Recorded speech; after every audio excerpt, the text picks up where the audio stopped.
Murder hobo is a term that has been used a lot in D&D. And for those of you who don't know what a murder hobo is, it's essentially a description of a type of character who only goes around with no home and just kills everybody in their path to take their loot, their items, or simply for the fun of it. It's essentially a description of a certain type of playstyle in D&D where you treat it like a video game. Everybody around you are NPCs and you could just quick save, attack them, and leave. But it's a totally unviable way of playing. It doesn't make sense, and it's frankly a very insult to the core of D&D. But a lot of players still do it. Or do they? And is it really that much of a problem? Well, frankly, that's what I'd like to discuss today. So, let's talk about it.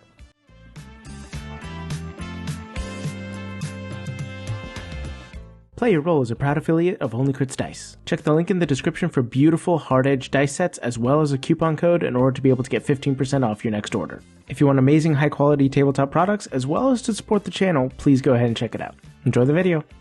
So right off the bat, I'd like to make it very clear here of what I mean by is murder hoboing actually that much of a problem. I don't mean it isn't a problem to play that way. I do think it is incredibly problematic to play as a murder hobo unless you all have agreed that that's what you're going to do. If that's just the type of game you're going to play, well, sure, go for it. I mean, hey, it's your game. Nothing wrong with it. If you all enjoy that and the DM enjoys it, great. But what I specifically mean is it actually as much of a problem and prevalent as much as people say it is? See, I make a lot of videos. I make a lot of content. For those of you who don't know, I am very active on Instagram and on TikTok as well.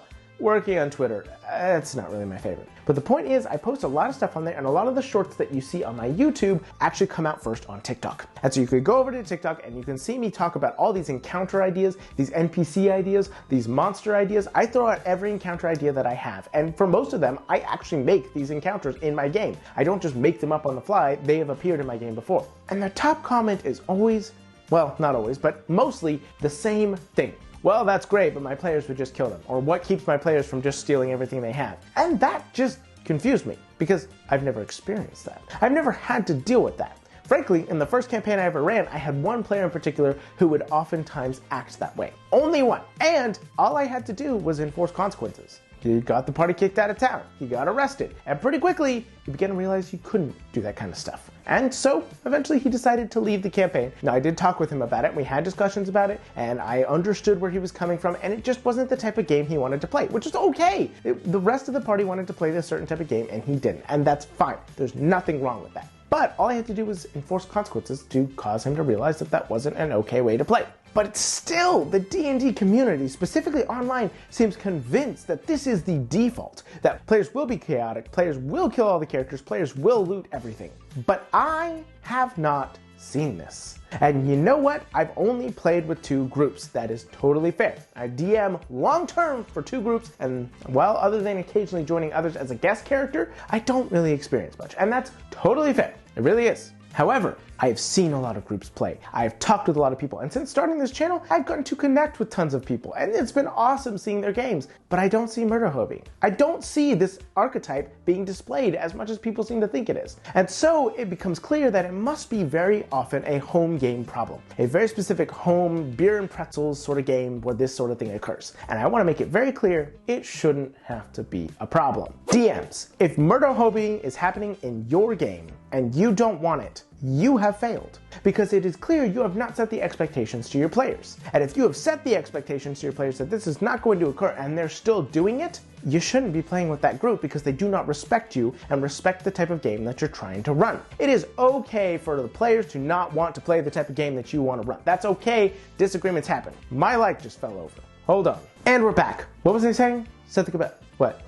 DM? Right, DMs. It is okay for you to disagree with the type of game that you want to run with your players. But if that's the case, find a different game to play, find a different group to play, figure out something else. It's okay for them not to want to play, but if you've all agreed on a certain type of game and they're still not respecting you, talk with them about it. You should not be allowing that to happen. And it's not because the Dungeon Master is this overarching huge force where everybody has to listen to them, but you've agreed to put this time and this investment into this game, and they should respect that. It is basic human decency. And so if they're going out of their way to be these murder hobos and causing problems, then, well, frankly, that's just not okay. And you shouldn't be allowing that to happen. They shouldn't be allowing that to happen. A conversation must be had between humans. And that's the important thing I'm getting at here. Is murder hoboing actually a problem? It shouldn't be, because you guys should be able to communicate that. And if it is happening at your table and you are unhappy about it, or somebody in the party is unhappy about it, it's because you guys haven't talked. And if you have talked and things are just not shaping up as you want it to be, you shouldn't be playing with those people. Because we should be able to give respect to the people who we are devoting hours of our time to every time that we play.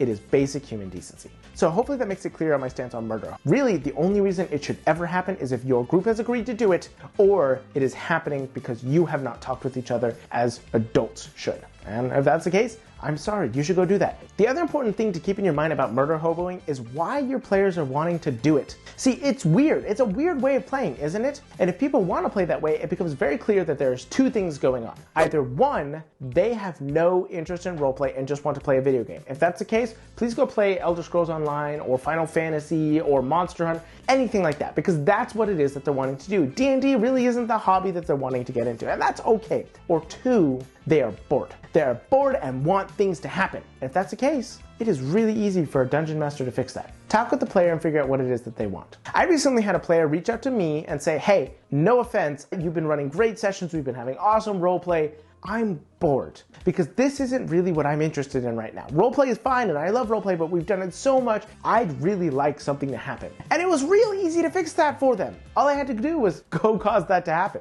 Change the story, make something exciting happen. And well, to be honest, for this specific scenario, I didn't actually have to change anything. I already had it planned out and it was already coming up, but if I hadn't, it would have been real easy to just adjust that. It's okay for your players to want something else and want something more. Maybe some of your players are bored because you're only doing combat and they want roleplay, but it's okay to talk to them, discuss, and figure out what it is that they want and add that in. There's literally no problem with doing that. And I would recommend that you do, because it is one of the easiest ways to solve things, and easiest way to be able to discuss with your players and figure out exactly what kind of game everybody wants. These are the sort of things you really should discuss in your session 0. But if it didn't come up, or if you just didn't communicate it properly, it's okay to sit everybody down and talk about it. Especially since we're in the age of the internet. Just open up your Discord server and send them all a message. Tell them to private message you or start that discussion there. But make sure to do that and talk with them, because it is the most important thing that you can do. I really think the main cause of it is social anxiety. People not being able to talk to other people. But this is what we do as D&D and DMs. We talk to people.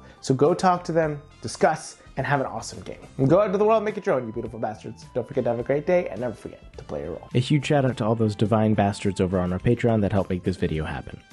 Big D the Cool Guy, BKBW, Diet Blue, Duplicolor, Sassy Productions, Sorit, Supreme Court, Talia Martin, Tin Eye, Void Mystic, and Volpe Nico. We wouldn't be able to do what we do without our patrons, and we are very thankful for your continued support. You guys are the absolute best, and I will never take your support for granted.